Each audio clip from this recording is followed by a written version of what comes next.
Now I turn to kind of principles. Often secularism is translated as strict neutrality. Secularism means we should have a strictly neutral secular state. I already mentioned that this would mean that we don't have a secular state in actual life. But in itself, this strict neutrality, in my view, is not only empirically impossible. We cannot have a strictly cultural neutral state. We can also not have a strictly religiously neutral state. What we may have, and this is what I translate into a relationally more neutral state. A state that tries to be as equidistant as possible from all existing religions. And because that is not possible when it comes to cultural and religious traditions, it should be balanced by something what I call, with Joe Cairns, fairness as even-handedness. When it comes to cultural matters, a completely equal treatment of all cultures and religions is just undoable. But that does not mean that majority cultures can do just all and everything backed by the state. So there is a strong claim to at least some accommodation, also in matters of public culture, political culture, symbolic recognition that there are more people around than just Christians, because normally this strictly neutral state is just a mask for majority bias of existing states. 5 minutes? 8 minutes, excellent. So we have competing secularisms, aggressive ones, hostile, strong versus friendly, passive, and ameliorative. And my main argument is secularism is the wrong second-order principle. If we want second-order principles, then we should go for relational neutrality and even-handedness or something like that.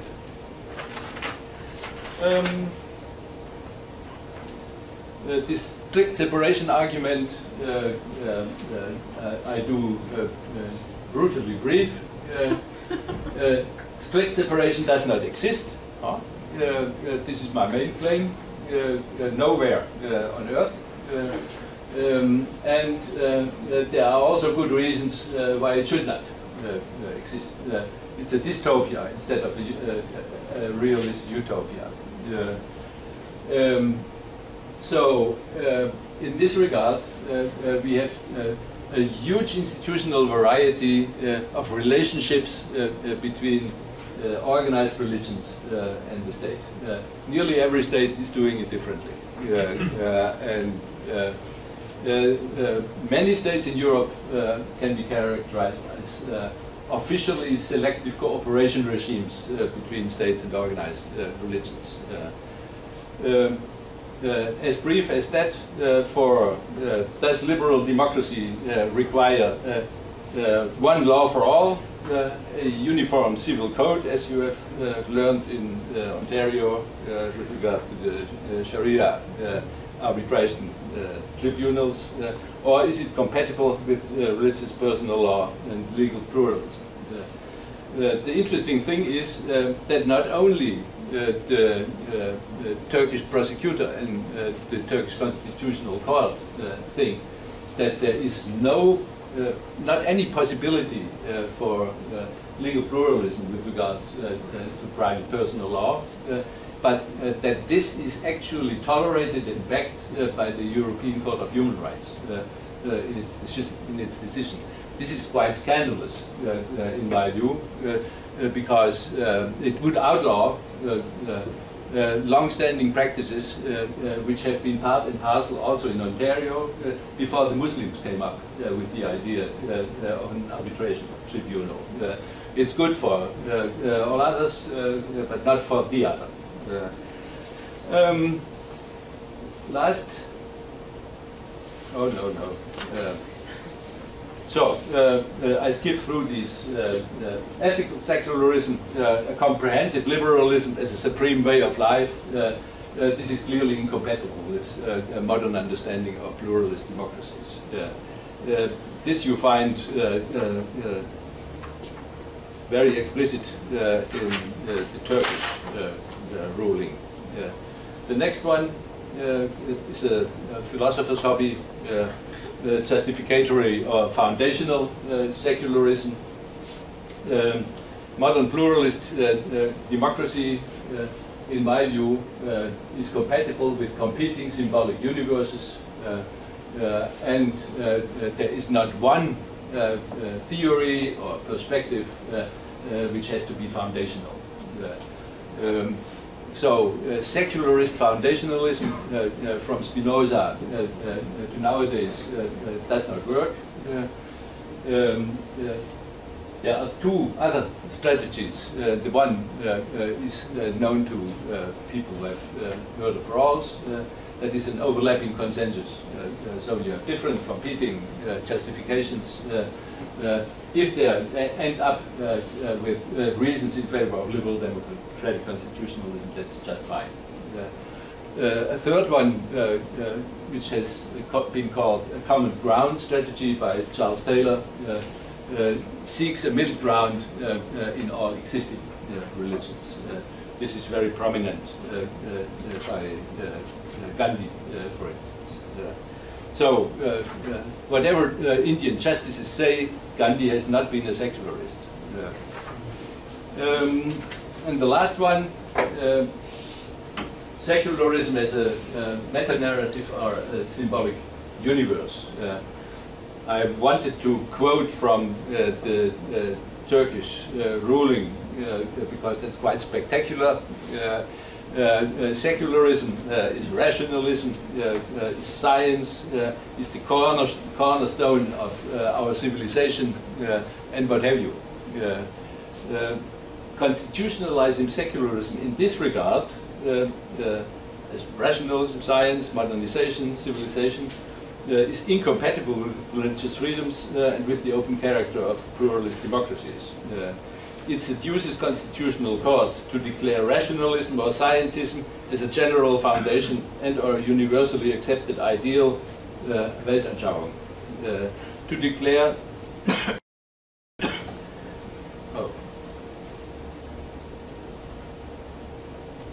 You give me 5 more minutes, then I'm fine.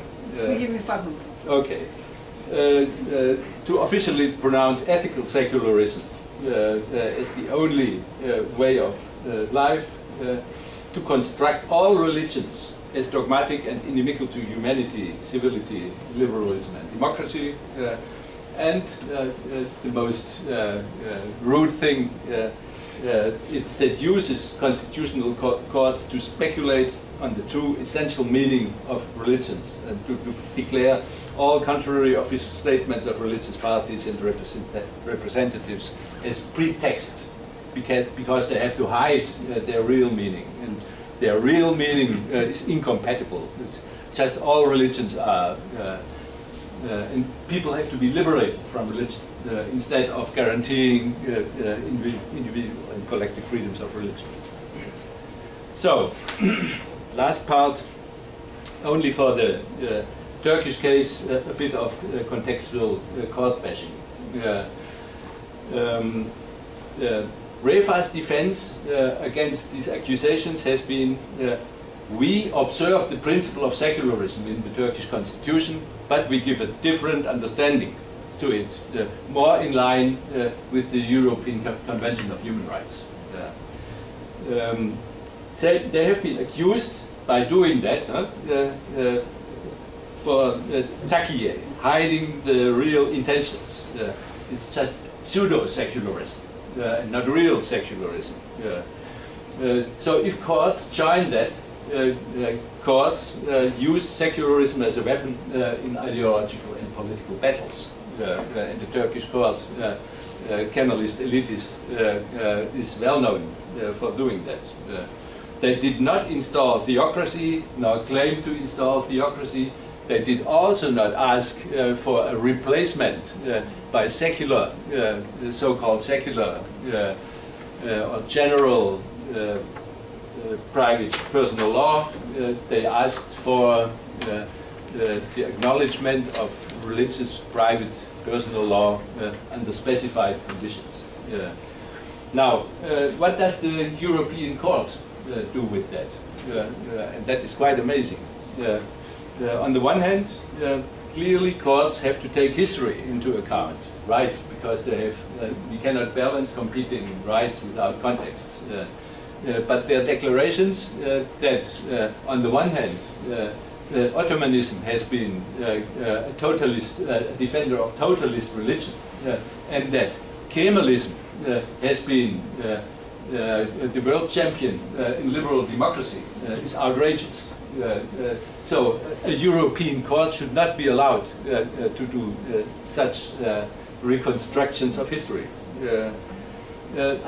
Second, there is no demonstration of a real and genuine threat. The dissenting opinions of the European Court made that quite clear. So the ruling does not live up to the strict scrutiny tests which should be used by all courts. The measures of forbidding the party and so on have been clearly out of proportion. So it lives not up to proportionality tests. There is no reasonable balancing of conflicting principles.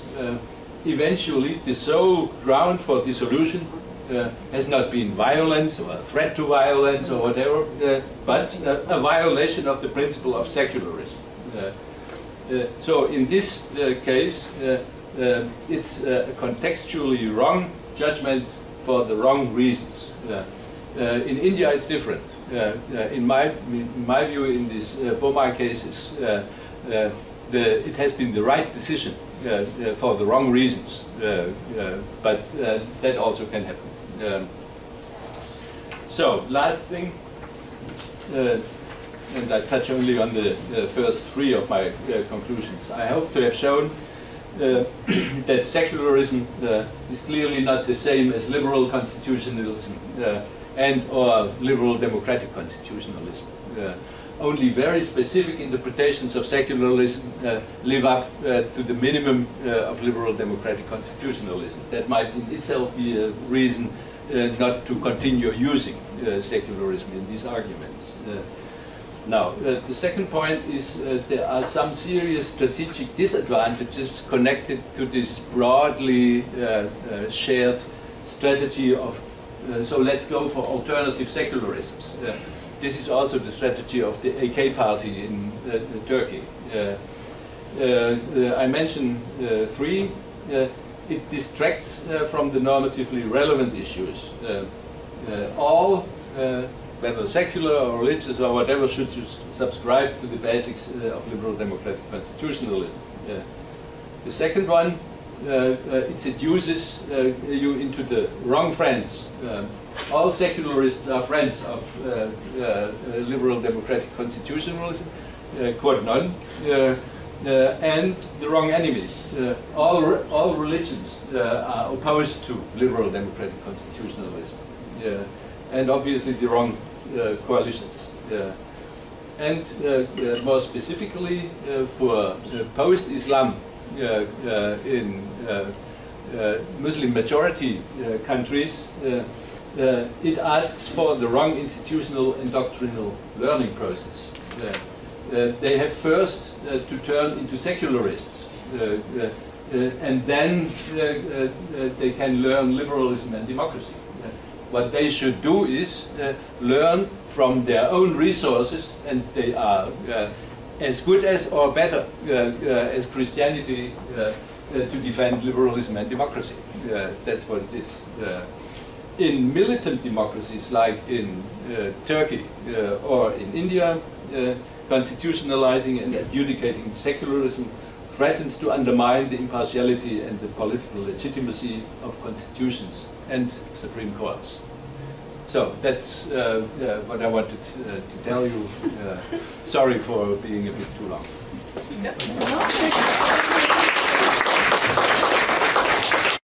So in modern